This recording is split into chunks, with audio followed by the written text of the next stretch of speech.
दिल्ली के धौलाकुआं में BMW car की टक्कर से वित्त मंत्रालय के अधिकारी की मौत हो गई, जबकि उनकी पत्नी गंभीर रूप से घायल हैं। इस मामले में आरोपी गगनप्रीत कौर को पुलिस ने गिरफ्तार कर 2 दिन की न्यायिक हिरासत में भेजा है। उनके वकील एडवोकेट विकास पाहवा ने कोर्ट में एक नई थ्योरी पेश की है, जिसे इसे लापरवाही नहीं बल्कि एक दुर्भाग्यपूर्ण हादसा बताया गया है। दिल्ली के धौलाकुआं में हुए एक्सीडेंट में वित्त मंत्रालय के अधिकारी की मौत हो गई और उनकी पत्नी बुरी तरह घायल है, जिनका इलाज चल रहा है। इस मामले में बीएमडब्ल्यू कार चालक गगनप्रीत को पुलिस ने गिरफ्तार कर लिया है। पुलिस ने जज के सामने पेश किया, 2 दिन की न्यायिक हिरासत में भेज दिया गया है। अब उनके वकील ने एक्सीडेंट को लेकर नई थ्योरी बताई है। आरोपी गगनप्रीत कौर के वकील एडवोकेट विकास पाहवा का कहना है कि घटना दोपहर 1:30 पर ही हुई और एफआईआर रात 11:30 पर दर्ज की गई। एफआईआर में दी गई जानकारी पुलिस द्वारा की गई प्रेस कॉन्फ्रेंस में कही गई बातों से मेल नहीं खाती। अगर किसी की मौत लापरवाही से गाड़ी चलाने की वजह से होती है तो ये जमानती अपराध है। अगर कोई इसमें कुछ धाराएं जोड़कर इसे गैर जमानती अपराध बनाने की कोशिश करता है तो ये दुर्भाग्यपूर्ण है। विकास पाहवा ने बताया कि हादसा उस समय हुआ जब कार एक बहुत ही तीखे मोड़ पर थी। पहले कार का अगला हिस्सा किनारे पर टकराया, कार थोड़ी सी मुड़ी तो बाइक सवार दोनों लोगों की टक्कर डीटीसी बस से हो गई। विकास का कहना है कि सीसीटीवी में सब कुछ है, लेकिन कोर्ट के सामने सीसीटीवी पेश नहीं किया गया है। एक्सीडेंट के बाद अभियुक्त, उसका पति और उनके बच्चे कार में फंसे हुए थे। उनके एयरबैग भी खुल गए और वे भी घायल हो गए थे। ये लापरवाही से गाड़ी चलाने का मामला नहीं है, ये 304 गैर इरादतन हत्या का मामला कैसे हो सकता है। उन्होंने कहा कि आरोप है कि वे पीड़ितों को 45 मिनट की दूरी पर स्थित एक अस्पताल ले गए। इस बात के प्रमाण है कि आरोपियों ने डॉक्टर से फोन पर बात की थी और उन्हें आपातकालीन स्थिति के लिए तैयार रहने को कहा था। टैक्सी ड्राइवर के अनुसार डॉक्टरों ने उनका ठीक से इलाज किया। वो 46 मिनट के भीतर अस्पताल पहुंच गए और लगभग 2:16 पर उन्हें मृत घोषित कर दिया गया। आरोपी को 2 दिन की न्यायिक हिरासत दी गई है। हमने जमानत याचिका दायर कर दी है। सुनवाई परसों है। कोर्ट ने आयो साहब को सुना, मुझे पूरा सुना और मैंने एक्सप्लेन किया कि कैसे मीडिया ने इसको एक्सीडेंट के बाद से ही रिपोर्टिंग शुरू कर दी थी। मीडिया ने बहुत सारे स्टेटमेंट्स रिकॉर्ड करे हैं, मतलब डिजिटली रिकॉर्ड करे हैं, जो न्यूज़ में आ रहे हैं, एनडीटीवी में आ रहे हैं, टाइम्स नाउ में आ रहा है। और एक डीसीपी साहब ने खुद प्रेस कॉन्फ्रेंस की, उसमें उन्होंने सारे फैक्ट्स बताए। जब हम एफआईआर पढ़ते हैं जो 10 घंटे के बाद रजिस्टर होती है, इंसिडेंट है 1:30 बजे का, एफआईआर हो रही है रात को 11:30 बजे, उसका जो भी वर्जन है एफआईआर का वो प्रेस कॉन्फ्रेंस के भी अगेंस्ट है, उसके खिलाफ है, कॉन्ट्रडिक्ट कर रहा है, पूरा वर्जन ही कॉन्ट्रडिक्ट कर रहा है। और जो एक शख्स है जिसने गाड़ी में बिठा के हॉस्पिटल में लेके गया, उसके भी बयान अगर आप देखेंगे तो मीडिया में बहुत सारे आए हुए हैं, वो भी कुछ और कहानी बताते हैं। सो कहीं ना कहीं ये लग रहा है एफआईआर पढ़ के कि एफआईआर का वर्जन जो है वो सही नहीं है, इनकरेक्ट है।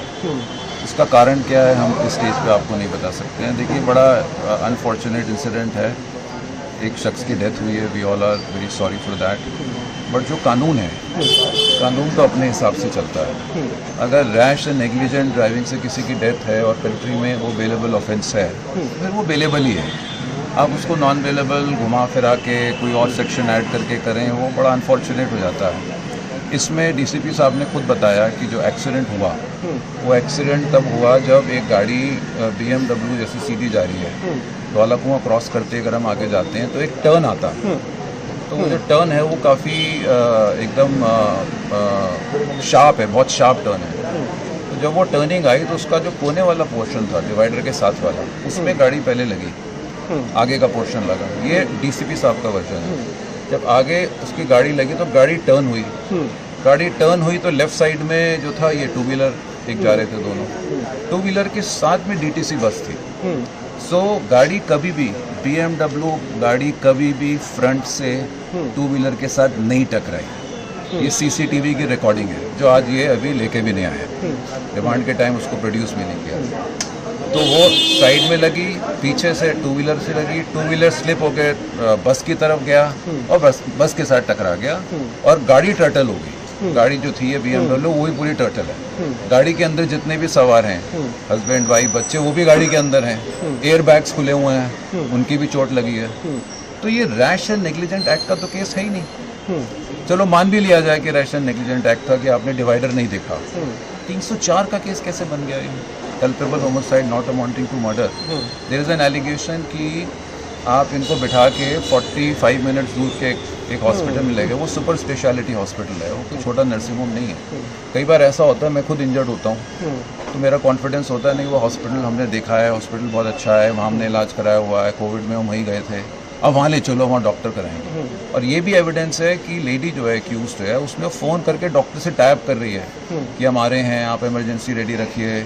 और जब हम वहाँ गए हैं तो ये उसका ड्राइवर का बयान आ रहा है, जब वहाँ गए हैं तो वहाँ सारे डॉक्टर्स ने इनको रिसीव किया, प्रॉपर इलाज दिया। और 46 मिनट्स के बाद 1:30 बजे का इंसिडेंट है, 246 पे जाके वो ब्रॉड डेड हुआ। हाँ, तो 46 मिनट के बाद, यानी कि सारा रास्ता करने के बाद 46 मिनट में आप वहाँ पहुँच भी गए, तो इंसिडेंट हो गया। तो ये कहीं ना कहीं मुझे लग रहा है कि जो वर्जन FIR का है या IO साहब का है, वो आप सबकी जो आप लोगों ने इन्वेस्टिगेशन करी है, आपने बयान रिकॉर्ड करे हैं और DCP साहब खुद बयान कर रहे हैं, DCP साहब CCTV की हवालत दे रहे हैं, वो सबसे कॉन्ट्रडिक्टरी है। आई डोंट नो इसका रीज़न क्या है और क्यों ऐसा किया गया है। अब वो कोर्ट में 2 दिन का वो हो गया है, जेसी हो गई है, जेसी 2 दिन का जेसी हुआ, 2 दिन की जेसी हो गई है। हमने बेल एप्लीकेशन फाइल कर दी है, बेल एप्लीकेशन की हियरिंग परसों और इनको प्रोड्यूस भी किया जाएगा। और अभी डॉक्टर का इलाज भी होगा, डॉक्टर के पास भी लेके जाएंगे, उसके बाद जेसी में जाएंगे। तो आज इनको जेसी में जेल भेज दिया। हाँ, भेज दिया। हाँ। सर, जो अगर पुलिस की बात करें तो पुलिस क्या कह रही है अपनी इनिशियल इन्वेस्टिगेशन में? जो कार थी BMW, जो कि बहुत हाईटेक कार है, उसकी क्या स्पीड रही होगी at the time of accident? देखो, ऐसा है ना, जो FIR है वही तो पुलिस का वर्जन तो FIR होता है। हाँ, FIR से पहले तो कुछ है ही नहीं जी। FIR का वर्जन आ रहा है रात को 11:30 बजे। अच्छा। In the form of statement of the injured witness, जो उनकी वाइफ है डिसीज की, जब वो हॉस्पिटल में वेंकटेश्वर हॉस्पिटल पहुंचती हैं रात को, वहाँ जाके बयान बनता है। हमारा कहना है, देखो अभी तो इट्स वेरी अर्ली, हम तो केवल अपना वर्जन बता सकते हैं। हमारा वर्जन ये है कि FIR पढ़ने के बाद वो कॉन्फिडेंस नहीं आ रहा, क्योंकि हम तो सुबह से ही देख रहे हैं कि आप लोग क्या रिपोर्ट कर रहे हो। सुबह से ही प्रेस कॉन्फ्रेंस हो रही है, DCP साहब कुछ और कह रहे हैं, DCP साहब आपको बयान दे रहे हैं, वो कुछ और कह रहे हैं, और FIR कुछ और आती है। तो कॉन्फ्लिक्ट बहुत ज़्यादा है दोनों के फैक्ट्स में। सर, जो ये एक्ट है कि जो स्पोर्ट है, स्पोर्ट से 20-19 किलोमीटर दूर ले जाना पेशेंट को, पुलिस उसको किस तरीके से डिफाइन कर रही है, क्या कह रही है उस एक्ट को, कैसे? देखिए, अभी तो वो कह रही है कि वहाँ इतनी दूर ले जाने की ज़रूरत क्या थी। देखो क्या होता है, जो लेडी लेके गई, जो एक्यूज लेडी है, वो खुद भी इंजर्ड है। अगर आप ये एलिगेशन लगा रहे हैं कि लेडी जो इंजर्ड है, जो ड्राइवर है, वो हस्बैंड वाइफ इंजर्ड को दूर लेके जा रही है, वो खुद भी तो इंजर्ड है, खुद भी उसका सारा खून निकल रहा है। तो क्या आप ये एक्सप्लेनेशन को एक्सेप्ट करेंगे कि मैं जो, अगर मैं एक्यूज हूँ तो मैं अपने आप को भी इलाज नहीं दे रही, मैं अपने आप का भी इलाज लेट करें? कौन, who will believe this? completely I would say absurd and preposterous allegation।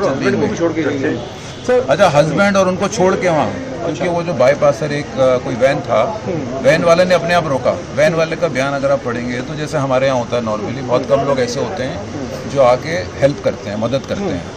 तो वो जो वैन वाला शख्स था, he was a very kind man. उसने देखा कि लोग तो वीडियो बना रहे हैं, लोग फोटो खींच रहे हैं, कोई मदद तो कर नहीं रहा, तो उसने अपने आप आके बोले कि फटाफट उठाइए, मैं इनको हॉस्पिटल लेके चलता हूँ। तो जैसे जो इंजर्ड लेडी का माइंडसेट है, जो ऑलरेडी ट्रॉमेटाइज्ड है, इंजर्ड लेडी ने कहा भी मुझे फटाफट लेके जाइए, वो उस हॉस्पिटल में कई बार लेके जाते हैं जहाँ उनका इलाज हुआ होता है पहले।